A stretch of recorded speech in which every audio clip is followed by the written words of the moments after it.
Okay, welcome to Precalculus. This is Thursday, April 2nd, and hope everyone is doing well. We're going to learn today about double angle formulas.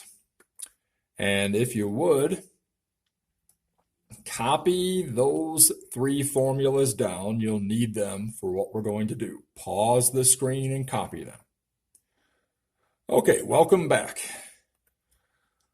If you were given that the sine of an angle, theta, was 5/13, and that theta, that is the angle, lies in quadrant 2, find the exact value of the sine of 2 theta, cosine 2 theta, tangent 2 theta.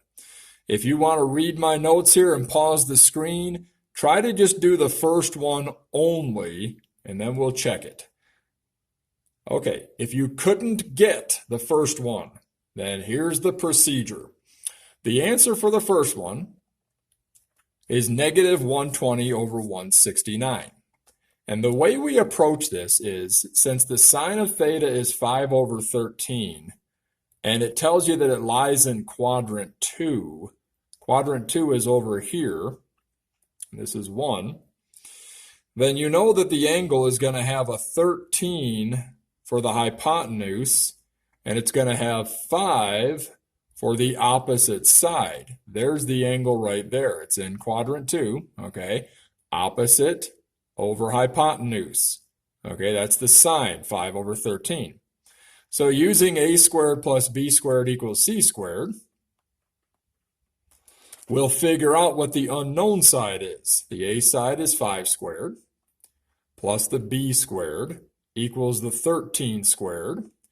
So that gives us 25 plus b squared equals 169. Take away 25 from both sides. B squared equals 144.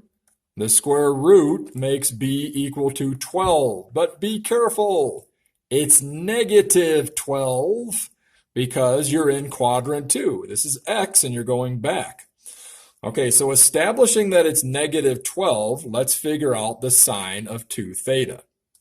Well, the sine of 2 theta is this formula right here, which I know is kind of small, but you should have wrote it down. All right, it says that the sine of 2 theta is equal to 2 times the sine of the angle multiplied by the cosine of the angle. Well, you have 2 over 1. The sine is 5/13. 13, they gave us that. And the cosine is the adjacent side up there, negative 12/13. That's why I had to find the unknown side.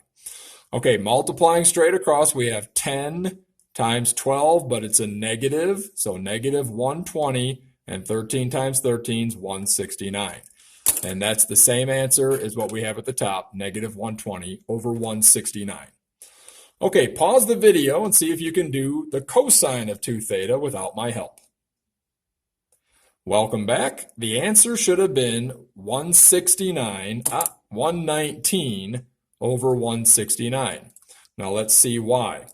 Again, we've already established that in our angle here, this side is 13, this side is 5, and this side is negative 12, okay? So to do the cosine formula, or double angle formula, says it will be the cosine squared of the angle minus the sine squared of the angle. Well, the cosine is adjacent over hypotenuse, so it's negative 12/13 squared. You square the entire cosine. Minus the sine squared. The sine we already know is 5/13, and that too is squared. Now when you square a fraction, you square the numerator and the denominator, so this is just 144 over 169, and it's positive because it's a negative, so two negative fractions are multiplying. And then 5 squared is 25 over 169. Well, that's nice. We got a common denominator. 144 minus 25 is 119 over 169. And that's the answer here. Okay, take a few moments to figure out the tangent of 2 theta. Welcome back. Your answer should have been negative 120 over 119. Now this one was a little more complicated, so I'm going to move this up here and move this up here and take it slow for you because, again, this one's pretty detailed when you do the tangent ones. Okay, what we've got for the tangent of 2 theta, the formula says you want to do 2 times the tangent of theta over 1 minus tangent squared of theta. Well, 2 over 1 times the tangent of theta. All right, let's draw our picture again. It's negative 12 there, it's 5 there, and it's 13 there. So what's the tangent? Opposite over adjacent. So the tangent is negative 5 over 12, or 5 over negative 12, same thing, okay? But the idea is 2 times the tangent of the angle. Now all of that is divided by 1 minus the tangent squared. So negative 5/12 squared. That's where we're at right now, okay? When you multiply fractions, you multiply straight across, but you can also reduce numerators and denominators. So 2 will cancel 12 6 times. Your top fraction up there is then negative 5/6 divided by, this is 1 minus 25 over 144. Here's the 1 minus, a negative times a negative is a positive, okay? So 5 squared, 12 squared, so you're minusing 25 over 144. Now here's a little trick I'm going to do. I'm going to change that 1 to a 144 over 144. That way I have a common denominator. All right.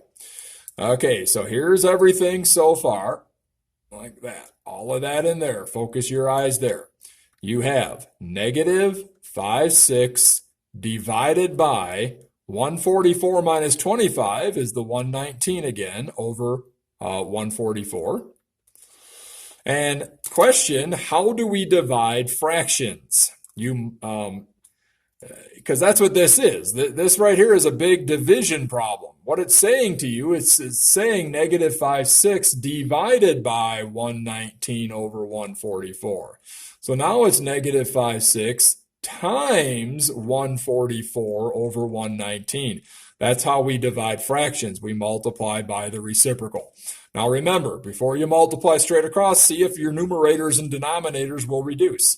6 will reduce 144 24 times. So now it's negative 5 times 24, which is negative 120, and 1 times 119, and that indeed is the same answer as I had up here, the negative 120 over 119. Okay, see if you can do these 3 without my help. Pause the screen, and what I'm going to do is just go ahead and give you the answers right now, but I would pause the screen and work towards those answers. Okay, welcome back. Now we're going to find the exact value of 2 tangent 15 degrees over 1 minus tangent squared, or tangent squared of 15 degrees. Can you copy that down? All right, after copying it down, we're going to do a little thinking here. What does this really say? All right, do some matching up. You've got 2. You got tangent of 15. Oh, tangent theta. Oh, so theta must be 15. Well, only if it's 15 there, and I have 1 minus tangent squared. Ah, I do. 1 minus tangent squared. So the point is, theta is 15, because I've got the 2 and the 1 minus tangent squared and the tangent there. It must be equal to tangent of 2 theta. It must be equal to tangent of 2 times 15. But what is 2 times 15? 30. So you're really finding the tangent of 30 degrees. Pause the screen and get your unit circle. All right, I've got mine right here. The tangent of 30 degrees is going to be y divided by x. Remember what the tangent is. So we got the y value on the unit circle is 1/2 divided by the x, which is radical 3 over 2. How do you divide fractions? You multiply by the reciprocal. So I need a little more room here. All right, extend this page. You then have 1/2 multiplied by 2 over radical 3. 2's cancel out. Multiply straight across, 1 over radical 3. Don't fast forward the video. This is not the final answer. Every year I give assessments and people forget to rationalize the denominator. Times it by radical 3 over radical 3. That'll give you a final answer of radical 3 over 3, and you're done. All right, find the exact value of the cosine squared of 60 minus the sine squared of 60. Look at the tool, pause the video. Welcome back. Okay, if you want the exact value of this right here, see if it fits this tool. Well, it does. Cosine of squared theta, theta is 60. Sine squared theta, theta is 60. If it's not the same angle up there, this isn't going to work. See, this theta means it's the same angle, all right? So all this is saying is cosine squared theta, sine squared theta. That's the same as cosine of 2 times whatever your theta is. Your theta is 60. Oh, so it's cosine of 120. Go to your unit circle, 120. The x value is negative 1/2. All right, for this last page, pause the video and copy those. These are just alternatives for the cosine, for the double angle formula for the cosine. Why did I have you copy that? Because you might need them for the homework problem. Sometimes there's easier ways. Okay, copy the homework down and have a great night.